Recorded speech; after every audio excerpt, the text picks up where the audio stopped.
Welcome to Maharudra education channel. నేను doctor P Anil Kumar. Degree 5th semester విద్యార్థులకి స్వాగతం. ఈ రోజు 3వ యూనిట్ లోని 3వ పాఠం ముందు మాట. మనకు 13వ పాఠంగా టెక్స్ట్ బుక్ లో ఉంది. ముందు మాట, మందు మాట కాదు, ముందు మాట. ఈ ముందు మాట ఏంటి అనంటే, గృహానికి ప్రధాన ద్వారం ఎలాంటిదో పుస్తకానికి ముందు మాట అలాంటిది. పుస్తకం లోపలికి ప్రవేశించడానికి ముందే దారి చూపించి పుస్తక స్వరూప స్వభావాలను తెలియజేస్తుంది. ఫార్వర్డ్ అనే ఇంగ్లీష్ పదానికి సమానార్థకంగా ముందు మాటను వాడుతున్నారు. పుస్తకానికి ముందు ఉంటుంది కాబట్టి ఇది ముందు మాట.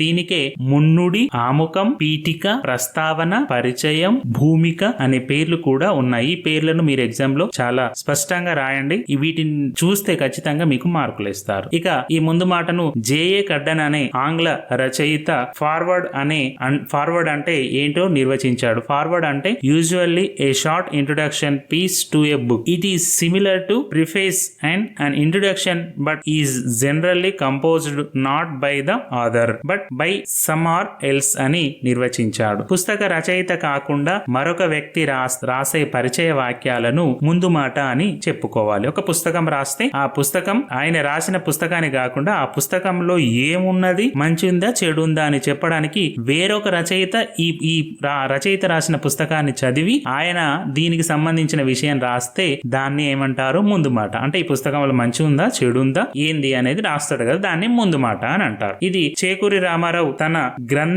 గ్రంథానికి తాను రాసుకున్న చిరువాదం, గురుమోదం అనే ముందు మాటను కడ్డన్ అభిప్రాయం ప్రకారం లేదు. అందులో చేకూరి రామారావు అందులోని వ్యాసాల గురించి, అంటే చేకూరి రామారావు అనే అతను తన గ్రంథానికి తానే రాసుకున్నాడు ముందు మాట. అంటే జనరల్ గా అయితే ఒకరి పుస్తకానికి ఇంకొకరు రాస్తారు. ఈ చేకూరి రామారావు అనే అతను తన పుస్తకానికి తానే రాసుకున్నాడు. దాని పేరేంటి? చిరువాదం, గురుమోదం టైటిల్ పెట్టి ముందు మాట రాసుకున్నాడు. అంటే ఈ ముందు కడ్డన్ అనే అతను నిర్వచనం చెప్పిండుగా, దాని ప్రకారం లేదు. కానీ చేకూరి రామారావు అందులోని వ్యాసాల గురించి తెలియజేశాడు. ఆయన తన స్మృతి కినాంకం అనే రచనకు బేతవోలు రామబ్రహ్మం గారి చేత ముందు మాట రాయించాడు. అంటే ఇప్పుడు చెప్పాం కదా, ఇప్పుడు చేకూరి రామారావు ఒక పుస్తకానికి తనకు తానే రాసుకున్నాడు. ఇంకొక పుస్తకం పేరు స్మృతి కినాంకం. దానికి బేతవోలు రామబ్రహ్మం అనే రిటైర్డ్ ప్రొఫెసర్ గారి చేత ముందు మాట రాయించాడు. అంటే ఆయనకి ఈ పుస్తకం ఇస్తే ఆ పుస్తకం చదివి దీంట్లో ఏముంది, మంచి ఉందా చెడు ఉందా అని ఆ రామబ్రహ్మం గారు రాశారు. ఆ రామబ్రహ్మం ముందు మాట రాసే వ్యక్తి రచయిత కంటే విద్యాధికుడై ఉండాలి.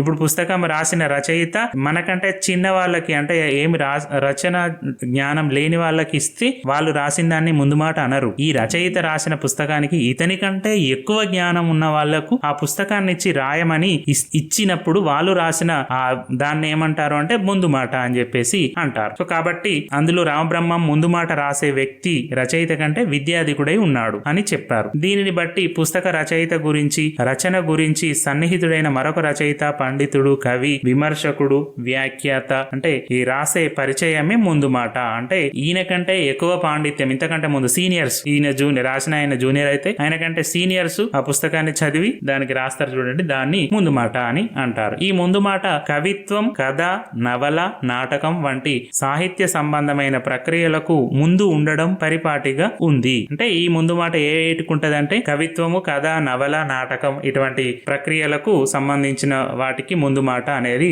ఉండడం సాధారణంగా మనం గమనిస్తాం. జేబిఎస్ హాల్డేన్ రాసిన వ్యాసాలకు, ఇంగ్లీష్ రచయిత ఆయన రాసిన వ్యాసాలకు, ఎస్సేలకు క్లార్క్ అనే ఆయన ముందు మాట రాశాడు. అందులో తనకు రచయితకు ఉన్న అనుబంధం, అంటే సీనియర్ కు జూనియర్ కు వీళ్ళిద్దరికి మధ్య ఉన్న అనుబంధము, అతని వ్యక్తిత్వము, హాల్డేన్ కృషి, ఆయన ఎంత కష్టపడి రాసిండో ఆయన వ్యక్తిత్వము తదితర విషయాలను వివరించాడు. ముందు మాటలో ఇవి కూడా రాయొచ్చు. పుస్తకంలో ఏముందో రాయొచ్చు, రచయితకు అతని వ్యక్తిత్వాన్ని రాయొచ్చు, అతని గురించి కృషిని రాయొచ్చు, వ్యక్తిత్వాన్ని గురించి కూడా ముందు మాటలో రాయొచ్చు. సో కాబట్టి క్లార్క్ చెప్పిన విషయాల ఆధారంగా ముందు మాటలో ఏముండాలో మనం తెలుసుకోవచ్చు. ఇప్పుడు ఏమేమి ఉండాలో ముందు మాటలో అని అంటే ఒకసారి చూస్తే, ముందు మాట రాసే వ్యక్తికి గ్రంథ రచయిత వ్యక్తిత్వం గురించి అవగాహన ఉండాలి. ఎవరో ముక్కుమోహం తెలియని వాళ్ళు దీనికి ముందు మాట రాయమని ఇస్తే ఎలా రాస్తాం, ఆయన వ్యక్తిత్వం ఎలాంటిదో మనకు తెలియదు కదా. సో కాబట్టి అలాగా ముందు మాట రాసే వ్యక్తి రచయిత దృక్పథాన్ని తెలియజేయాలి. ఈ రచయిత ఏ దృక్పథంతో రాసిండు దాన్ని ముందు మాటలో చెప్పాలి. ముందు మాట రాసే అతను, ముందు మాట రాసే వ్యక్తి రచనను పూర్తిగా అర్థం చేసుకొని వ్యాఖ్యానించాలంటే వివరించడం. ముందు మాట రాసే వ్యక్తి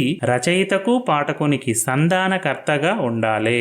రచయిత రాసిన వ్యక్తికి పాఠకుడు అంటే చదివే వాళ్లకు ఈ ముందు మాట రాసే అతను ఒక బ్రిడ్జి లాగా ఉండాలి. ఇతని ద్వారా ముందు మాట రాసిన ఆయన ద్వారా మనం ఆ పుస్తకంలో ఏముందో తెలుసుకుంటాం. కాబట్టి ఈ ముందు మాట రాసే అతను ఒక సంధానకర్తగా, అంటే ఒక బ్రిడ్జిగా, లేదంటే దాన్ని తెలియజేసేవానిగా ఉంటాడు. 5వది రచనా దృక్పథం. రచనా శైలి అంటే ఈ రచన ఏ దృక్పథంలో ఉంది, దీని ఏ విధంగా ఏ శైలిలో రాశాడు తదితరాల ద్వారా రచనల వల్ల కలిగే ప్రయోజనం తదితర విషయాలను ముందు మాటలో తెలపాలి. ముందు మాట రాసే వ్యక్తి పుస్తక లక్ష్యాన్ని, ప్రయోజనాలను విశదం చేయాలి. ఆ పుస్తకం ఎందుకోసం రాసిండు, దాని లక్ష్యం ఏంది, దాని ప్రయోజనం ఏంది వివరించాలి. ఒక్కోసారి రచయితే తన రచన గురించి ముందు మాటగా చెప్పుకోవచ్చు. ఇందాక చెప్పినట్టు చేకూరు రామారావు గారు రాసుకున్నట్టు వాళ్ళ పుస్తకానికి వాళ్ళే ముందు మాట కూడా చెప్పుకోవచ్చు. సుహోహ్లిన్ స్కీ అనే రచయిత పిల్లలకే నా హృదయం అనే గ్రంథంలో తన పుస్తక రచన లక్ష్యాన్ని వివరంగా తెలియజేశాడు. సాహిత్య సంబంధ రచనలతో పాటు వివిధ విషయాలకు సంబంధించిన రచనలకు కూడా ముందు మాట రాయించే సాంప్రదాయం ఉంది. శ్రీశ్రీ మహాప్రస్థానం అనే పుస్తకానికి చలం ముందు మాట రాసిండు. దానికి పేరేంటి అని అంటే యోగ్యతా పత్రం అని రాసిండు. ఇది చాలా ఇంపార్టెంట్ అయినది తెలుగు సాహిత్యంలో. అందులో చలం శ్రీశ్రీ కవిత్వము, సాహిత్య వైఖరులు, ప్రపంచ పోకడలు తదితర అంశాల గురించి చెప్పాడు. వెంకట పార్వతీశ్వర కవుల ఏకాంత సేవ, అంటే ఈ వెంకట పార్వతీశ్వర కవులు అనే వాళ్ళ పుస్తకం ఏంటి, ఏకాంత సేవకు దేవులపల్లి కృష్ణ శాస్త్రి ఒక ముందు మాట రాశాడు. ఆయన అందులో చెప్పిన భావాలే తరువాత భావ కవిత లక్షణాలుగా స్థిరపడ్డాయి. ఆయన అందులో నవ్య కవులు అని ప్రయోగించి నవ్య కవుల గుణశీలాల గురించి చెప్పాడు. అంటే ఇది ముందు మాట ఒకదాన్ని ఎగ్జాంపుల్ గా తీసుకున్నారు. ఏకాంత సేవ అనే పుస్తకానికి దేవులపల్లి కృష్ణ శాస్త్రి రాశాడు. దాంట్లో ఏం చెప్పాడో ఇక్కడ చెప్పడం అనేది జరిగింది. నవ్య కవులు ప్రకృతికి బిడ్డలని తెలియజేశాడు. అట్లా అంటే ఆ పుస్తకంలో ఏముందో, ఏకాంత సేవలో ఏముందో ఈ నవ్య కవులు అనేది అందులో ఉన్నదని చెప్పిండు, ఎగ్జాంపుల్ ఇచ్చిండు మనకు. ముందు మాట వలన ఎన్నో లాభాలు ఉన్నాయి. ముందు మాట ఆధారంగా, మళ్ళొకసారి గమనించండి, మందు మాట అనేది కాదు, ముందు మాట ఆధారంగా గ్రంథ ప్రత్యేకతను గ్రహించవచ్చు, రచనల పట్ల అభిరుచిని కలిగిస్తాయి, ముందు మాట రచన ఎలా చూడాలో తెలుపుతుంది. ముందు మాటల ఆధారంగా సాహిత్యాభిరుచి, సాహిత్య ఆదరణలను అంచనా వేయవచ్చు. ముందు మాటలు సాహిత్య చరిత్ర నిర్మాణానికి సహాయపడతాయి. వివిధ వాదాలు, ఉద్యమాలు, ధోరణులు, నడిచిన తీరును సమీక్ష చేయిస్తాయి. ముందు మాట ఆధారంగా రచన విలువలను బేరీజు చేయవచ్చు. ఉత్తమ పాఠక అభిలాషకు, ఉత్తమ సాహిత్యాభిరుచికి ముందు మాటలు దోహదపడతాయి. ఈ వివరణ గనక మీకు నచ్చినట్లయితే లైక్ చేయండి, షేర్ చేయండి, మీ విద్యార్థులందరికీ చేరే రకంగా షేర్ చేయండి. ధన్యవాదాలు.